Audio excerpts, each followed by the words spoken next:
Channel. আমি সোনালি আর সোনালি ST blog চ্যানেলে তোমাদের আরও একবার স্বাগত। অনেক অনেক ভালোবাসা। আশা করছি তোমরা সবাই ভালো আছো আর আমি অনেক ভালো আছি। তো আজকে এসে গেছি একটা ছোট্ট গ্রামে, একদম সবুজ গ্রাম। তো দেখো এখানে ফসলে ভরা আর সবুজ গাছপালা। তো আমার বেশ ভালো লাগছে এখানে এসে। তো এখানেই এসেছি আমরা একটা প্রোগ্রামে, বাউল গানের প্রোগ্রামে। তো আমি একটু মাঠ দিয়ে আসলাম ঘুরতে, জাস্ট একটুখানি, মানে এখানে মাঠের পাশাপাশি বাড়ি রয়েছে, বাড়ির পাশেই মাঠ রয়েছে। তো বেশ সুন্দর আর রোদও রয়েছে অনেক, দেখছো রোদের মধ্যেও কিন্তু বেশ আমার আনন্দ লাগছে, ভালো লাগছে। তোমরা সেটা ভিডিওতেই বুঝতে পারছো। তো এখানে দেখো লঙ্কা ক্ষেত রয়েছে এখানে একটা। তো এখানে ভাবছি একটা পিক তুলবো। তো একটা কাকিমা বললো ভিতরে ঢুকে পড়ো। তারপর এসে দেখছি বাবারে অনেক ঘন গাছ রয়েছে। তো এখানে তো ঢোকা যাবেই না, তো কি করব, আমি এখানে পাশাপাশি দেখছি। আর তবুও আমার অনেক ভালো লাগছে, এতটা ভালো লাগছে যে বলার বিষয় না। কারণ আমাদের যে গ্রাম রয়েছে সেখানে তো এরকম কোনো জিনিসই নেই। আমার সবজি দেখতে হেব্বি ভাল লাগে। তো সবজি খেতে, সবজি তুলবো, এরকম একটা প্রচুর ভাল লাগে আমার। তো এখানে দেখতে পাচ্ছ অজয় নদী রয়েছে ওই যে পাশে। তো অজয় নদীও আমাদের দেখা হয় না, বাট আমাদের বাড়ির আশেপাশে নদী এরকম কিছু নেই। তো আমাদের গ্রাম থেকে কিন্তু খুব একটা দূরে না, একদম কাছেই। আর এখানে দেখো প্রচুর প্রচুর গাছ রয়েছে, সবার বাড়ির ভিতরে গাছ রয়েছে। তো এখানে গান শুরু হয়ে গেছে। একটা কাকু ফার্স্ট উঠেছে, তারপর সীমাদি উঠবে, তারপর আমি শেষে উঠবো। তো সীমাদি এখন রেডি হচ্ছে একটা রুমে, আর আমি এখানে ঘুরতে এসে গেছি। তো চলো আমি কার সঙ্গে ঘুরতে এসেছি আর কাদের সঙ্গে তো তোমাদেরকে দেখাই। এইদিকে দেখতে পাচ্ছ একটা ছোট্ট বোন রয়েছে, একদম ছোট্ট মানুষ, আর এখানে একটা কাকি রয়েছে। তো এদের সঙ্গেই এসেছি। মাঠটা যেহেতু একদম বাড়ির বাইরেই রয়েছে, তো সেই জন্যই। আর এইদিকে দেখতে পাচ্ছ অজয় নদী রয়েছে। তো ওখানে যাবার চিন্তা ভাবনা নিচ্ছিলাম, কিন্তু যেতে পারিনি। এতটা পরিমাণে রোদ গরম রয়েছে যে মানুষ বাইরে বেরোতে পারছে না। আর যেহেতু আমাদের প্রোগ্রামটা দিনের বেলায় রয়েছে, তো সেই জন্য আমি কিন্তু ভেবেছিলাম আজকে কিন্তু ব্লগ ভিডিও বানাবো না। বাট সব জায়গায় কিন্তু যাই প্রোগ্রামে, কিন্তু ব্লগ ভিডিও বানানো হয় না সব জায়গায়, পরিস্থিতি বুঝে বানাতে হয়। আর এখানে যেহেতু দিনের বেলা আর লোকেশনটা এত ভালো লাগছে যে ভিডিও না বানিয়ে পারলাম না। তাহলে তো আমি ব্লগ ভিডিও বানালে বাড়ি থেকেই শুরু করি, কিন্তু আজ কিন্তু আমি মাঠে থেকেই শুরু করেছি লোকেশন দেখে। আর এইদিকে দেখছো লেবু গাছটা রয়েছে। তো অনেক লেবু রয়েছে গাছে ওই দিকটা দিয়ে, বোন দেখাচ্ছে আর বলছে কি দিদি তুমি যখন বাড়ি যাবে তখন তোমাকে কয়েকটা লেবু দিয়ে দেবো। তো আমি বললাম দরকার নেই লেবু নেওয়ার, কিন্তু এই যে গাছে রয়েছে দেখছি আমার এটাই ভালো লাগছে, নিয়ে যাওয়ার দরকার নেই। আর যেহেতু পাশের গ্রামে আমার প্রোগ্রামটা রয়েছে, তো সেই জন্য আমি বাড়ি থেকেই রেডি হয়ে এসেছি। আর সীমাদি বাড়িতে রেডি হচ্ছে। তো চলো দেখি সীমাদি কতটা রেডি হয়েছে। তো আমি রুমে এসে দেখি যে সীমাদি একদম পুরোপুরি রেডি হয়ে গেছে। তো এখানে দেখো সীমাদি পরেছে সাদা কালারের শাড়ি আর আমি পরেছি হলুদ কালারের শাড়ি। তো কিন্তু শাড়ির কোয়ালিটি কিন্তু একই।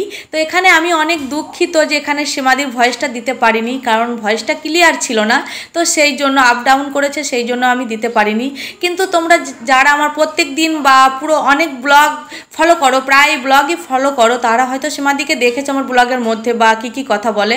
আর এখানে দেখো সবার কিন্তু খলপা বাড়ি রয়েছে আর টিনের চাল রয়েছে। তো এই গরমের মধ্যে তবু ঠান্ডা লাগছে, একটু গরম লাগছে তবু ঠান্ডা লাগছে। বাড়িগুলো খুব গোছানো রয়েছে আর বাইরেটা অনেক চকাচক ঝরঝরে পরিষ্কার, বেশ ভালো লাগছে।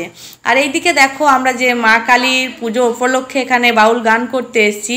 তো সেই মা কালীর থানে এসেছি। তো এখানে প্রণাম করেছি আগেই। আর আমি তো পরম ভক্ত মা কালী, তোমরা তো আমার ভিডিওর মধ্যে দেখেছো, কখনো কখনো বলেছি।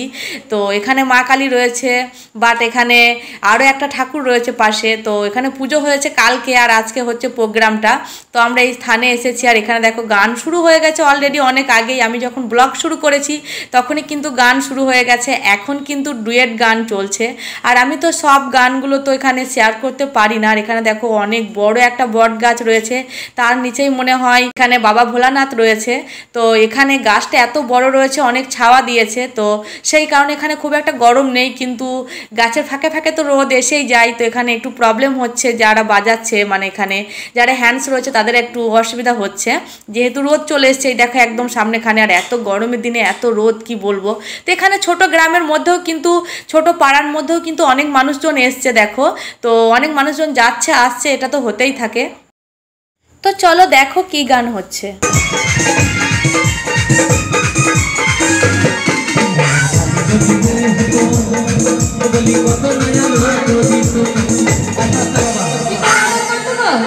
কি বলছে শালি যদি বউ হতো বাবা কত না আদর করতো। তো এইদিকে দেখো সীমাদি আর আমার ডুয়েট শুরু হয়ে গেছে। তো এখানে চলছে নাচের গান। তো একদম শেষের দিকে আর যে কাকাটা ডুয়েট গান করছিল তোমরা একটু আগে দেখলে, তো সেই কাকাটা বেরিয়ে গেছে অলরেডি। কারণ বেরিয়ে গেছে এই কারণে যে তার অনেক দূরে একটা প্রোগ্রাম রয়েছে, তো সেখানে যেতে হবে। এখানে এমনিতেই এখন 2টো বেজে গেছে, এখন বাজে দুপুর 2টো, কিন্তু আর কিছুক্ষণের মধ্যেই কিন্তু গান শেষ হয়ে যাবে। তো কাকাটার সঙ্গে আমি একটা ডুয়েট গান করলাম, সেই গানটা হচ্ছে ভাদু লে লে লে পয়সা 2 আনা আর কিনে খাবি মিছরির দানা। তো এই গানটা ডুয়েট করলাম। তো এখানে আমি ফার্স্ট উঠিনি, এখানে আমি দুইজন উঠেছে, তারপরে কিন্তু আমি উঠেছি স্টেজে।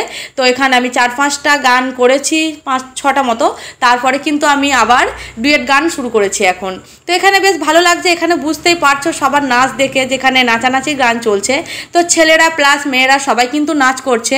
আর শেষে মানে বাউলের শেষে তো রং হবেই, তাই না? তো সেই রঙের জন্যই কিন্তু সবাই একটু নাচানাচি না করলে তাদের মন ভরে না। এখন সব জায়গাতেই হয়ে গেছে নাচানাচির ব্যাপারটা। আর এখানে যেটা সীমাদি গান করতে এসছে, তো এখানে সীমাদির দিদির গ্রাম, তো পাশের বাড়ি দিদি হচ্ছে, একটা পাশের বাড়ি মানে পাড়ার সম্পর্ক দিদি হচ্ছে, তো তার গ্রাম। তো এখানে তো ওর কোনো ব্যাপারই নেই। আর এই নাচানাচির ব্যাপারটাও থাকবেই, কারণ যেখানেই গান করতে যায় না কেন বা সেখানে পরিবেশটা আগে দেখে নিই, তারপরে বোঝা যায় যে এখানে নামতে পারবো কি না।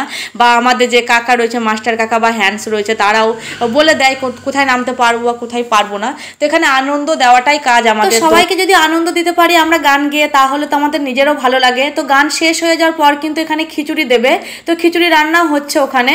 তো আমি এখানে একটু ভিডিওটা ফাস্ট করে দিয়েছি আর পুরো ভিডিওটা দিতে পারিনি। তো চলো ভিডিওটা একটু দেখো কি গান হচ্ছে এখানে এখন।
তো এখানে দেখতেই পাচ্ছ যে রেকর্ডিংটা কতটা খারাপ হয়েছে, গানটা বোঝাই যাচ্ছে না সেইভাবে। তো সেই জন্য আমি অনেক দুঃখিত যে গানটা আমি পুরোটা দিতে পারলাম না, তোমাদের সঙ্গে শেয়ার করতে পারলাম না।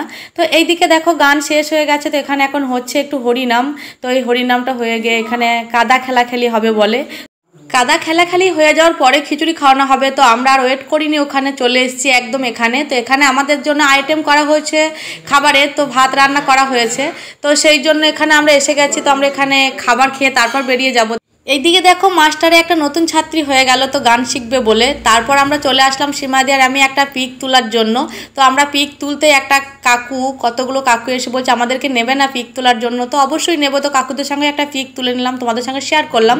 তারপর আমরা চলে আসলাম একদম খাবার জায়গায়। তো এখানে দেখো বড় উঠোনের মধ্যে খাবার দিয়ে দিচ্ছে।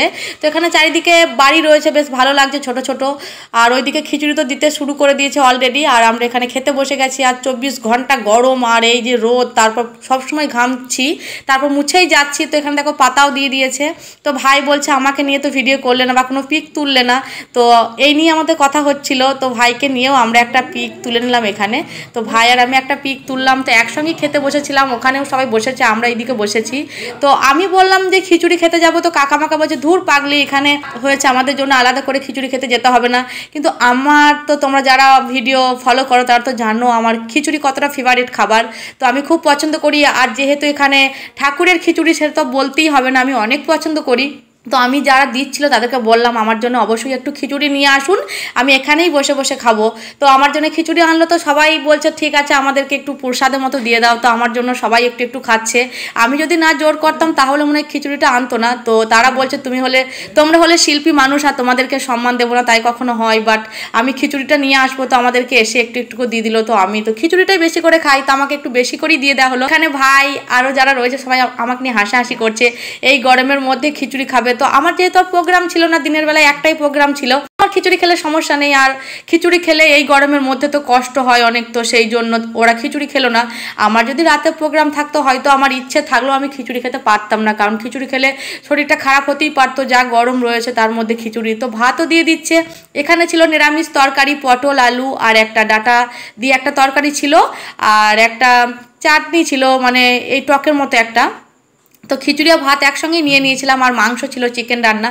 তো তারপর খাওয়া দাওয়ার পর চলে এসেছি আমরা এখানে একটু রেস্ট করতে। আর এখানে তো তোমাদের আগেই বলেছি এত গাছ রয়েছে সবার ঘরের মধ্যে, কি বলবো, ঘরের ভিতরেই গাছ রয়েছে, ছোট ছোট ঘর তার মধ্যে গাছ। আর এখান থেকে একটা জাম গাছ রয়েছে। তো এখান থেকে জাম তো আর পারা যায় না, কারণ সবাই তো কাজে ব্যস্ত রয়েছে, আর আমরা গেছি গান করতে। তো এখানে তো জাম পারতে পারিনি। তো এখানে একটা দাদা ছিল, তো সেই দাদাটা একটুখানি সামনে যে জাম ছিল, তো সেই জাম আমাদেরকে একটু ফেলে দিল, জাস্ট ওই একটা দুটো করে পেয়েছে। আর এত মিষ্টি ছিল জামটা, কি বলবো। তো এইদিকে দেখো ওই দাদাটা পারছে, আর ওই কাকুটাও হেল্প করছে পারার জন্য। তো এখানে কিন্তু বেশি জাম পাইনি, জাস্ট দু একটা পেয়েছি, তো সবাই একটা একটা করে হয়েছে। তো সত্যি করে খেতে এত টেস্ট ছিল, কিন্তু জামগুলো বড় বড় ছিল না, অনেক ছোট ছোট ছিল, যেগুলোকে কাদা জাম বলে। ছোট হলেও কিন্তু অনেক টেস্টি ছিল। তো আমি এখানে ভাত খিচুড়ি একটু অল্প করেই খেয়েছি, তারপরেও কিন্তু একটা জাম খেয়েছি। আর কাকার বাড়িতেও কিন্তু একটা জামের গাছ রয়েছে। তো কাকা বলছে আমাদের বাড়ি থেকে জাম নিয়ে আসতে পারো, কিন্তু সীমাদি তো অনেক দূরে বাড়ি, সীমাদি তো পারবে না, কারণ আমাদের কাছে বাড়ি, আমরা তো নিয়ে আসতেই পারবো, তাই না। তো এখানে জামের কথা হচ্ছিল, আর সীমাদি কেসেই যাচ্ছিল বারবার এখানে। তো আমরা আর কিছুক্ষণের মধ্যেই বাড়ি ফিরে যাবো, আর একটু রেস্ট করি, আর কাকারাও এখান থেকে বেরিয়ে যাবে। এইদিকে দেখো খিচুড়ি খাওয়াচ্ছে। তো এখানে ছোট জায়গার মধ্যেই কিন্তু সবাই বসেছে, আর বেশ ভালো লাগছে। ঠাকুরের খিচুড়ি বা হরিনামের খিচুড়ি একসঙ্গে খাবার মজাটাই কিন্তু আলাদা, আমার তো বেশ ভালো লাগে। তো তোমাদের কার কার খিচুড়ি খেতে ভালো লাগে অবশ্যই বলবে। খিচুড়ি প্রেমিকদের জন্য বলছি, যারা খিচুড়ি ভালোবাসো বা পছন্দ করো। আর ঠাকুরের প্রসাদে তো কোনো তুলনাই হয় না, বেশ ভাল লাগে, আমার তো অনেক ভাল লাগে, কি বলবো। সেটা ঠাকুরের প্রসাদ হোক বা বাড়ি থেকে বানানো হোক, আমি খিচুড়িটা অনেক পছন্দ করি, যতই গরম হোক। বা অনেকজন হয়তো ঠান্ডার জন্য পছন্দ করে, আমি কিন্তু গরমের জন্যও পছন্দ করি, গরমের সময় খিচুড়ি হলেও আমার প্রবলেম নেই। এইদিকে দেখো আমি বেরিয়ে গেছি, তো সবাইকে বলে দিচ্ছি বাড়ি যাচ্ছি। আর এখানে সীমাদি যেহেতু ড্রেস নিয়ে এসেছিল, তো সেই জন্য চেঞ্জ করে নিয়েছে। গান ছাড়ার পরে কিন্তু ড্রেস চেঞ্জ করতে হয় এত গরমের মধ্যে, আমি কিন্তু পরেই আছি, কারণ আমি যেহেতু বাড়ি থেকে রেডি হয়ে এসেছিলাম, সেই জন্য আমি পরে আছি, আর চেঞ্জ করা হয়নি। তো আমাকে বলছে সবসময় শুধু ভিডিও করা, তোমার কে কখন কিভাবে থাকে সীমাদি এটা বলছে। তো আমি বলছি দেখো তোমরা কিভাবে আছো সেটা দেখেই আমি ভিডিও করছি, তোমরা যখন খারাপভাবে থাকবে বা এটা ব্লগ ভিডিও আমি নিশ্চয়ই দেখে শুনেই করবো। এইদিকে দেখো কাদা মেখে সবাই রয়েছে, এখনো স্নান করেনি। তো এই যে সেই বোনটা রয়েছে, তো বাড়ি যাচ্ছি, তো বলছে দিদি টাটা, আবার এসো, ভালো থেকো বা এরকম। তো এই দেখো কেমন কাদা মেখে ভূত হয়ে গেছে। তো এটা ওদের একটা ভালো, বেশ আনন্দ করে, যাই হোক একটা ব্যাপার আছে, আমি জানি না যেহেতু। তো আমি ওখানে ছিলাম না তখন। আর এই দিকটা দেখো পটলের গাছ রয়েছে, পটলের ক্ষেত রয়েছে। পটলের ক্ষেতে কিন্তু সবাই সব সময় যেতে পারে না, এখানে যা স্নান করছে তারাও কিন্তু বলছে যে আবার এসো, কিন্তু অবশ্যই আসবো, আপনারা যদি নিয়ে আসেন, যদি গান ভালো লেগে থাকে আমাদের। তো এই দেখো ভাই এখানে দাঁড়িয়ে রয়েছে, তো ভাই আগেই এসে রাস্তায় দাঁড়িয়েছিল। আমি এখন বাড়ি চলে যাব, তো আর বেশি ওয়েট করব না। এখন বেজে গেছে 4:30, বিকাল 4:30 বেজে গেছে। তো ভাইয়ের তাড়াতাড়ি লেগে গেছে, একটুখানি রেস্ট করে আমরা বেরিয়ে পড়েছি। তো এই ছোট্ট গ্রামে, সবুজ গ্রামে আমার অনেক ভালো লেগেছে। তো এখানকার মানুষগুলোও অনেক ভালো। যদি আমার ভিডিওটা দেখে থাকেন তাহলে তাকে থ্যাংক ইউ। আর ভিডিওটা বেশি বড় করছি না, আবার দেখা হচ্ছে নেক্সট কোনো ব্লগে। ততক্ষণ তোমরা সুস্থ থেকো, সুরক্ষিত থেকো, আর সাবধানে থেকো। ভিডিওটা ভালো লাগলে অবশ্যই লাইক, কমেন্ট, শেয়ার, সাবস্ক্রাইব করে চ্যানেলটির পাশে থেকো। Bye, tata.